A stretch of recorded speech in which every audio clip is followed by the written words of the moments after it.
It's Tuesday, December 22. This is the news on PBCJ. I'm Carol Francis. 302 passengers who arrived on a flight from the United Kingdom on Monday, December 21, are now in state quarantine for a minimum of 48 hours. The passengers have to await their COVID-19 test result. Travelers who are negative for COVID-19 will be released to complete their mandatory 14-day quarantine.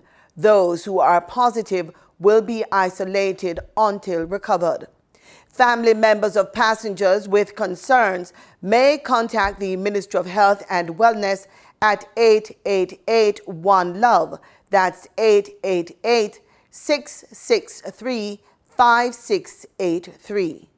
Family members are also reminded to strictly adhere to the infection prevention and control measures when picking up their relatives and as well during the mandatory quarantine period. The travelers can be picked up by their relatives after the minimum 48-hour quarantine. A reminder that persons may develop symptoms during the 14-day quarantine period and transmit the virus to others. Therefore, travelers must follow the check-in protocols. Family members must also observe the COVID-19 infection prevention and control measures. Meanwhile, the Ministry of Health and Wellness is working with airlines to support the repatriation of UK residents who are now on the island and wish to return to the United Kingdom. Cargo flights from the UK are exempt from this current travel ban. 2 other flights expected to arrive in Jamaica on Tuesday, December 22, have been cancelled. Health authorities and frontline workers continue to work around the clock to contain the COVID-19 pandemic. Here is a summary of the latest update. 65 new COVID-19 cases were reported on Monday, December 21. 16 are from Westmoreland, 10 from Manchester, 7 in St. Catherine and St. James, and 6 from Hanover. This brings the island's overall COVID case count to 12,354. There are now 2,643 active cases. 2 deaths were reported, bringing that figure to 288. They are a 53-year-old female from Kingston and St. Andrew and a 95-year-old male from Westmoreland, whose death was previously under investigation. In the meantime, 153 recoveries were reported, pushing that total to 9,266. 75 persons are hospitalized, 31 are moderately ill, and 6 are critical. For the news on PBCJ, I'm Gabrielle Thompson. Amendments to the Evidence Act and the Dangerous Drugs Act were tabled in the Senate.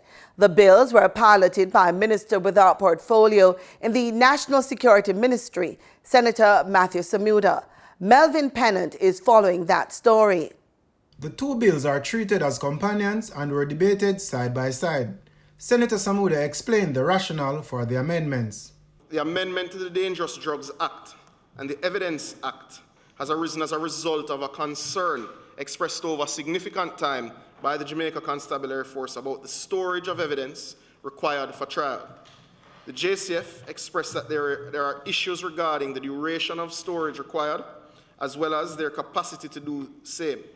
The proposed amendments are concerned with the storage of narcotics following seizure by the security forces, and that is used as evidence. The amendments proposed in the acts before us today are 1, to amend the Dangerous Drugs Act to provide for secure storage of drugs seized under the Act, allow for the drugs seized to be destroyed, and in any case where such drugs are required as evidence, for samples and images of the drugs to be taken before the drugs are indeed destroyed, and for those samples and images to be received in evidence, have the same probative force as the drugs would have had if proved in the ordinary way currently.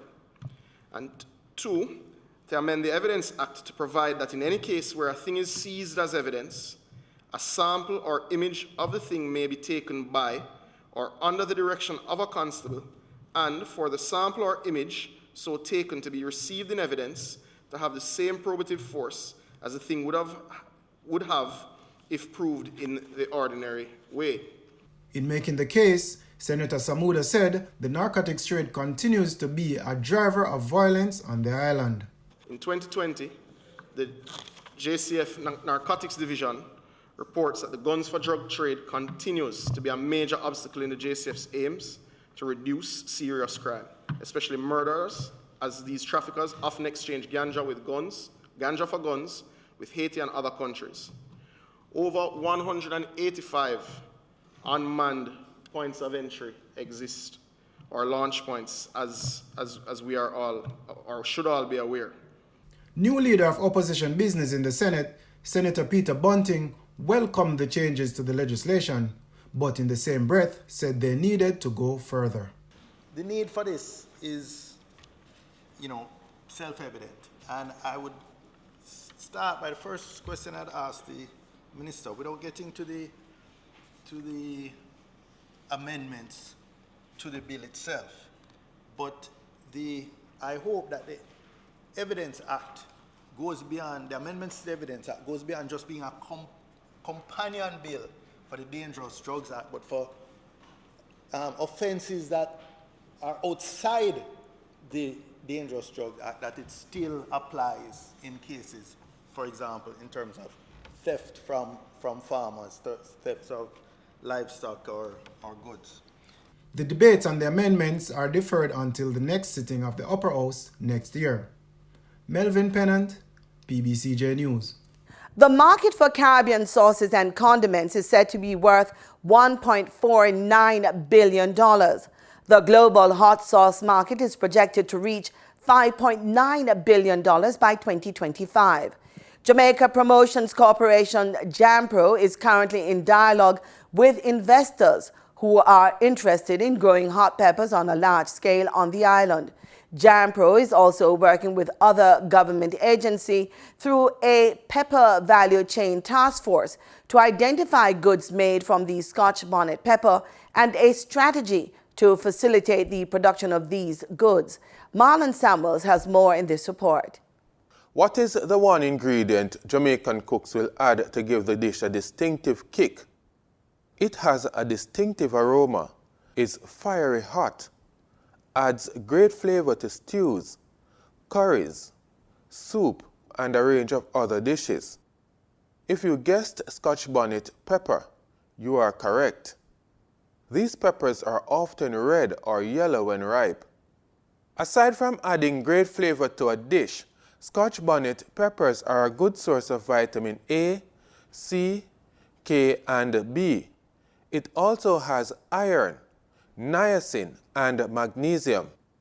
Scotch bonnet peppers have a distinctive flavor and heat. How hot is this pepper? It has a heat rating of 100,000 to 350,000 Scoville units, 40 times hotter than other peppers. The Scotch bonnet pepper is the main commercial variety of pepper in the Caribbean. Jamaica is the biggest player in the regional market. Between 2013 and 2017, the export of fresh peppers increased by 713%. It's a high-value cash crop, easy to grow and grows all year round. It can be sold fresh or used to make hot sauces and jerk seasonings. Jamaica Promotions Corporation, JAMPRO, is working with investors interested in growing Scotch bonnet peppers on a large scale in Jamaica. They are also looking at creating more value-added products from Scotch bonnet peppers. For the news on PBCJ, I am Marlon Samuels. Prime Minister Andrew Holness recently took the time to bring some much-needed cheer to residents in his St. Andrew West Central constituency.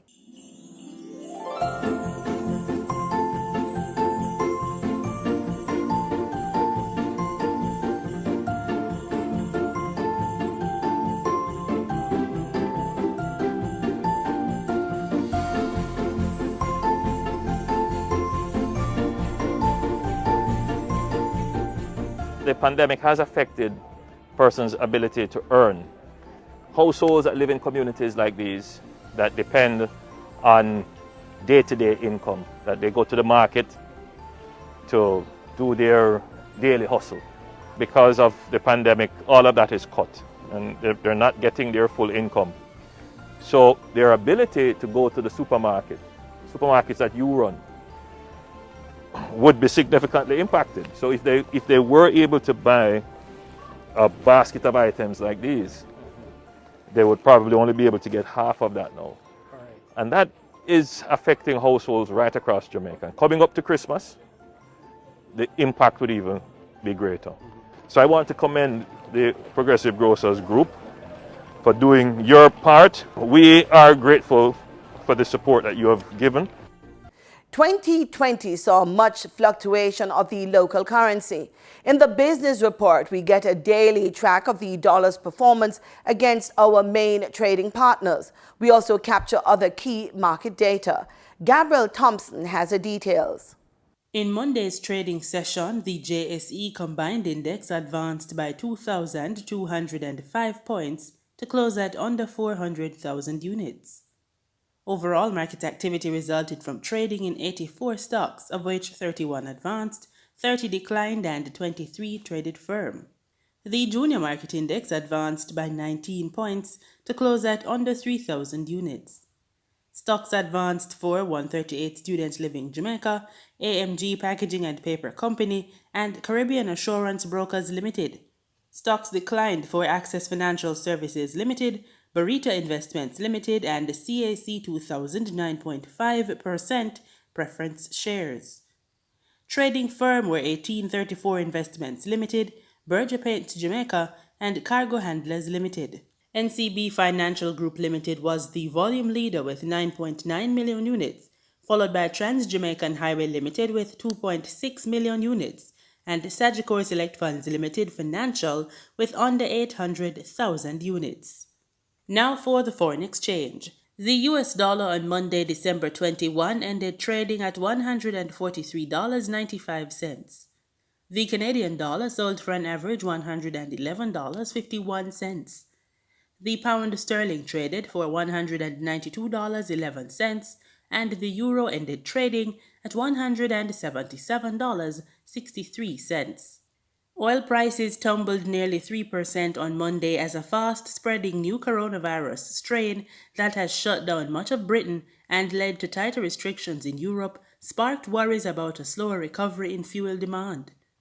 Brent crude futures fell $1.35 to $50.91 a barrel. West Texas Intermediate crude futures slid $1.36 to $47.74 a barrel. And that does it for this edition of the Business Report on PBCJ. I'm Gabrielle Thompson. In regional news, sidewalk vendors in St. Lucia are protesting after being evicted by city police. The vendors were reportedly obstructing the entrance of the Blue Coral Mall. The streets of the capital have been the ideal spot for vendors for decades, but the vendors, some of whom have worked their blocks for decades, say they're being intentionally displaced by no vending signs. On Friday, December 19, the vendors were demanding their usual operating spots after a group of city police officers removed them from the entrance of the Blue Coral Mall. They have been ordered to identify an alternative place to sell their products. And I'm very disappointed because that building there, NIC building, I contributed maybe about 24 years with NIC. You understand? So I have a right to sell by my building. What is the difference between selling by my building and this building, Domino Pizza, and the other buildings? Nobody is running anybody down. You understand? I find it unfair. It's a seasonal thing. After Christmas, everything back to normal. The place back to play. I see nothing in trying to fight down for people, and it's difficult now. Everybody trying to make $1, bills to pay. The vendors say that they are willing to modify their stalls and trays to alleviate the obstruction to the clients of the Blue Coral Mall. Some years ago, I used to sell hair. I used to sell clothes hair. And Mrs. Lee was the general manager of the building. And she asked me not to I could sell, but don't sell under the, the people thing. And I agree with that. I can't be under the people thing selling. You know what I mean? But as a son, I have a right to survive in my country. That is my right. Where I want to go and survive, in Barbados, Trinidad, I have to survive in my country. I have my children to feed. I think it's unfair because I travel like people. You go by Cape Shepherd and you see people selling all around Cape Shepherd, the whole of Swan Street. The whole of Swan Street people are hustling. Nobody running them down, you know what I mean? I find that's unfair. Reports have been made to the Castries Constituencies Council on various occasions regarding an influx of traders at the William Peter Boulevard, which has resulted in the congestion and obstruction of traffic. The vendors say that they were issued tickets to vend in the area after conversations with the management of the Blue Coral Mall. However, things have changed. The people want to take us off the streets. Our little vending, our hustling. We're working so hard. Nothing not running in the country. Now they want to chase us, our little vending, chase everybody down there. I don't know why. I want to know why. If you try and help us in our situation that we're suffering, if you try to do something, try and help us with something, can't leave us there for the new year. Next year, try and put us in somewhere better, do a shelter for us or something. It can't be right for us to be bigger than the privileges at this time of the COVID and all kind of thing.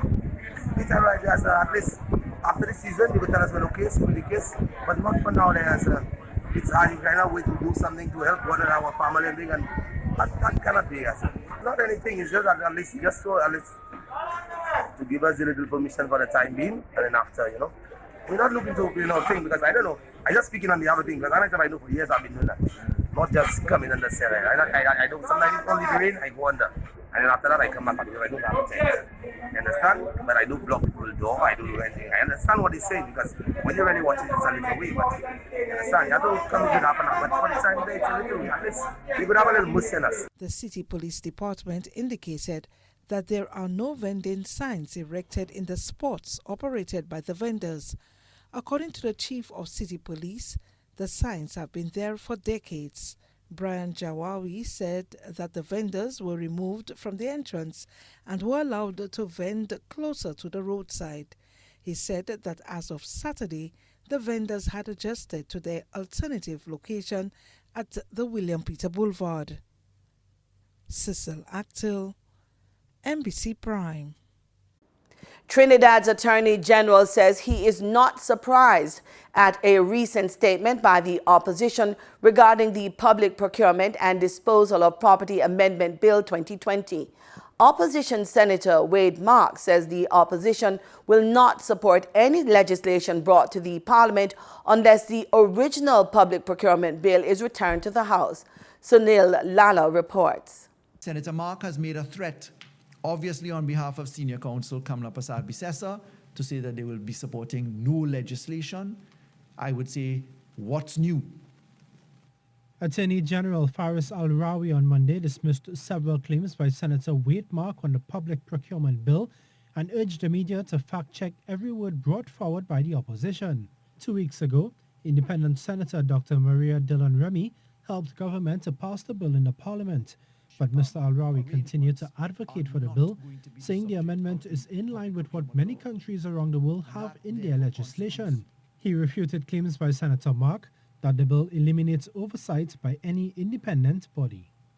So not only does the law, as it was originally drafted in 2015, include public procurement to involve all of the things that Senator Mark says it does not, but we went a step further and we put in place the disposal of state lands. The Attorney General also dismissed claims in an editorial in a local newspaper, suggesting the law was ready for full implementation. None of this can happen until the offices of the challenge proceeding have been fully set up, and those offices have to be driven by the review panel itself, having a location, e-procurement arrangements, e-filing, court aspects put in. Mr. Al-Rawi also criticized the opposition for spreading misinformation that this law could have been implemented since 2015. September 2015 was not the case until you had the appointment of the regulator by the president, which happened in January 2018, the review panel, the establishment of the court mechanisms. The Attorney General, meanwhile, said government intends to reintroduce whistleblowing legislation to the Parliament, but was unsure whether it would be supported by the opposition. You could change the lettering of the UNC to NO. Still in Trinidad and Tobago, one member of parliament is hoping to start a new trend across the country following the first Farmers and Producers Fair in Five Rivers. The first fair of its kind brought together people involved in agricultural production. From the looks of it, the first Farmers and Producers Fair in Five Rivers was an overwhelming success. The idea of such an event was proposed by the Bonnet East Farmers Association and became a reality on Saturday. Although the fair took place in the constituency of Lupino Bonnet West, MP Marvin Gonzalez said neighboring areas such as Dabali, O'Meara, St. Joseph and Tunapuna were invited to take advantage of the attractive prices of produce on sale. MP Gonzalez was happy with the turnout at the event as it gave farmers and producers a platform to showcase their products. We as a government, we have taken a decision to stimulate our agricultural sector and our domestic sector in terms of production and what have you. So this is our opportunity and this is our way, especially given the COVID pandemic and given the fact that we are looking to go in this new thrust into 2021. We have to provide that platform to our local producers so that they can come and they can offer their produce on sale. But MP Gonzalez said he hoped that such an event could be rolled out in other parts of the country. This is something that is very energizing. I'm very excited about the interest it has generated, and I believe that this can be replicated throughout the country. And this is what we want to do. We want to live the standard. We want to set a trend so that all across Trinidad and Tobago we can produce and we can provide a platform for our local producers. As for the initiative in the Lupino Bonnet West area, Mr. Gonzalez said he has plans to expand it in 2021. Once we have the necessary financial resources to have this at least 4 to 5 times per year, but we're going to move around to areas like Five Rivers and Mosika, in Paradise, in Lupino, you understand, encouraging the various domestic producers and our farmers. The MP said this could be a success, especially during this time, as it provides an opportunity for people to support local farmers without having to visit the sometimes crowded markets. Sonolala, TTT News. In sports, we are out of the blocks with athletics. Plans are on the table for the Inter-Secondary Schools Sports Association Boys and Girls Athletic Championships to be held in March 2021. All our plans are for that final week in March. But what we have done is to have an alternate date. What our real concern, based on all our discussions, the one thing that is likely to affect that end of March date is what happens over the Christmas holidays. So if there is a spike, we are told that if there's a spike from Christmas, it will take approximately 8 weeks to clear up. So we are watching, as I said, mid-January to end of January to make that final determination. But we are fairly firm on the March date because we figure that the 8 weeks would take us towards the end of February, which would give us a little time. But depending on how severe it is and how the development meets are affected, we could still go ahead with the end of March. So right now, all our plans are focused on the end of March. The popular Champs event is one of many sporting events crossed off the 2020 calendar owing to the COVID-19 pandemic. President of ISA, Keith Wellington, says the 2021 plans are tentative as they are contingent on schools physically reopening in January. They will also have to get the all clear from the Health and Wellness Ministry to stage the event. Were Champs to proceed, Mr. Wellington said the event schedule would be revised to account for anti-COVID-19 safety protocols. Despite the ongoing pandemic, some sports are managing to continue. An example is the recent 53rd staging of the Jamaica Open Golf Championships at the Trial Golf Club. Jamaican William Knibb and American Eric Barnes walked away champions of the tournament. Barnes spoke about his experience competing in Jamaica under strict COVID-19 protocols.